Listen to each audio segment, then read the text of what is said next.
সবাইকেই আমার চ্যানেলে স্বাগত এবং শুভেচ্ছা জানাই। আজ একটা নতুন ভিডিওতে সবাইকে স্বাগত ও শুভেচ্ছা জানিয়ে ভারতীয় ভূপ্রদেশে আদি দেবতা শিবের মন্দিরের একটা ভিডিও আপনাদের সঙ্গে শেয়ার করব।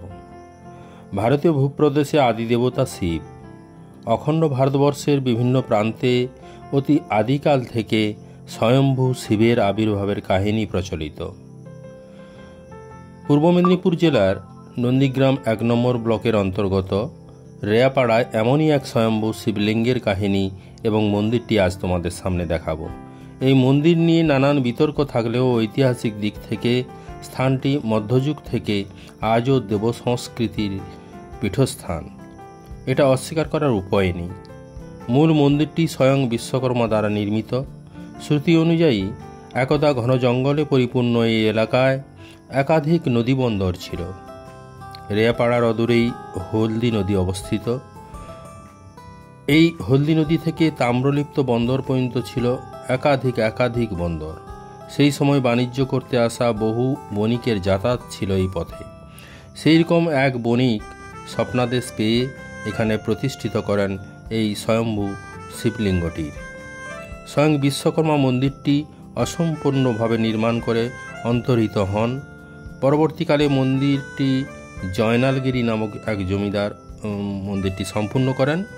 পরে শিব সিদ্ধনাথের প্রভাবে স্থানীয় ভক্ত মানুষজন মন্দির, নাট মন্দির এবং পারিপার্শ্বিক মন্দির চত্বর সংস্কার করেন।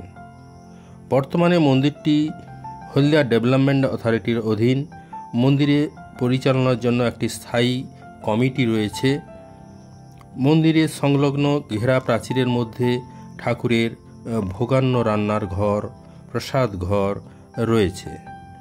এখানে পাত্রপাত্রী বিবাহের জন্য ব্যবস্থাও রয়েছে। পাশেই রয়েছে বিবাহ রেজিস্ট্রেশন অফিস।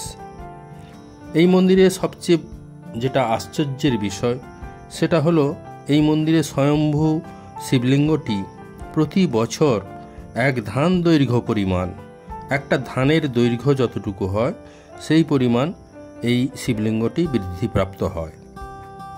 এলাকার অতি প্রাচীন মানুষজন সেটা বলে আসছেন এবং তারা সাক্ষীও দিচ্ছেন। অভূতপূর্ব এই মন্দিরকে কেন্দ্র করে শিব চতুর্দশী চড়ক অনুষ্ঠান ব্যাপকভাবে পালন করা হয়।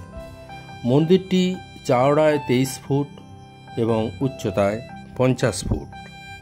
প্রসঙ্গত বলে রাখি, এশিয়াটিক সোসাইটির পরিদর্শকদের মতে মন্দিরটি মধ্যযুগের সেন আমলে প্রতিষ্ঠিত। সেই থেকে অদ্যাবধি দেশ বিদেশের বহু ভক্ত ভক্তির টানে এবং মহারুদ্র সিদ্ধনাথের প্রভাবে এখানে আসা যাওয়া করছেন। এই প্রাচীন পবিত্র মন্দিরটিতে পৌঁছাতে হলে কিভাবে আসবেন সেই দিকনির্দেশ আমার ডেসক্রিপশন বক্সে পাবেন। তবুও বলে রাখি, পূর্ব মেদিনীপুর জেলার হলদিয়া মেছেদা হাইরোডে নন্দকুমার স্টপেজে নামবেন। নন্দকুমার স্টপেজ থেকে দীঘাগামী হাইরোডে চণ্ডীপুর স্টপেজ। চণ্ডীপুর স্টপেজ থেকে নন্দীগ্রাম চণ্ডীপুর রোডে রেয়াপাড়া শিব মন্দির স্টপেজ, ওখানেই নামবেন। ওই স্টপেজ থেকে 5 মিনিটের হাঁটা পথে এই মন্দিরে আপনারা পৌঁছে যেতে পারবেন। বর্তমান মন্দিরের গর্ভগৃহটি আপনারা দর্শন করছেন। স্বয়ম্ভূ শিবের এই কৃষ্ণমূর্তি লিঙ্গটি আপনারা দর্শন করছেন।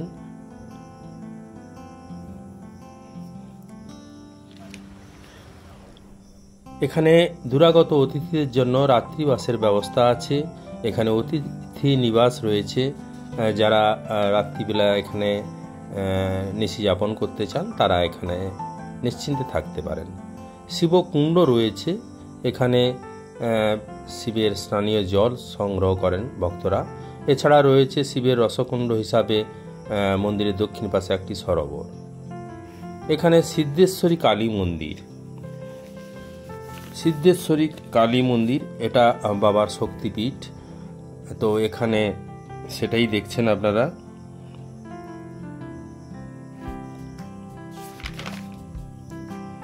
এখানে মা জাগ্রতা, মা কালীর মূর্তি রয়েছে।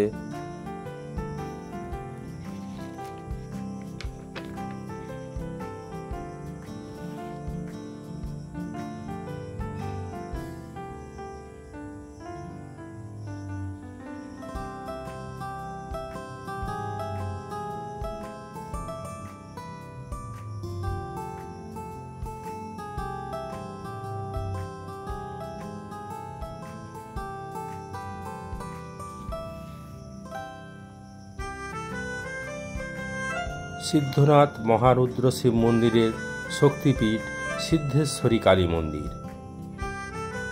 প্রত্যেকটা শিব মন্দিরেই শক্তিপীঠ থাকে, তো এখানে সেই শক্তিপীঠ সিদ্ধেশ্বরী কালী মন্দির। এছাড়াও রয়েছে মন্দিরের দক্ষিণ পাশে উত্তরমুখী একটি বিষ্ণু মন্দির, সেটাই আপনারা দেখছেন।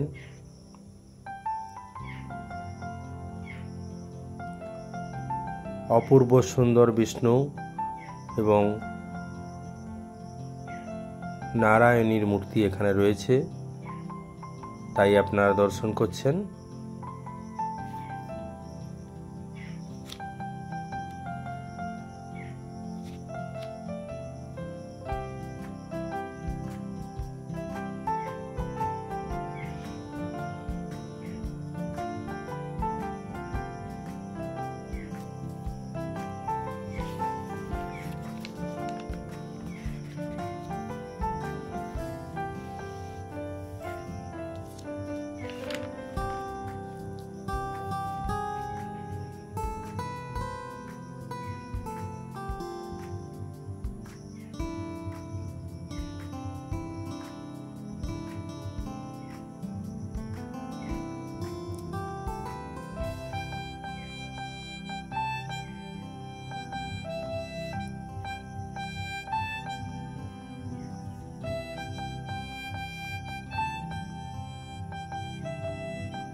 বন্ধুরা, যদি আমার ভিডিওটি দেখে আপনাদের ভালো লাগে, আপনারা লাইক, কমেন্ট, শেয়ার করে আমাকে উৎসাহিত করবেন এবং সমস্ত ভক্তদের এই মন্দির দর্শনের জন্য আমি আহ্বান জানাচ্ছি আমার চ্যানেলের তরফ থেকে।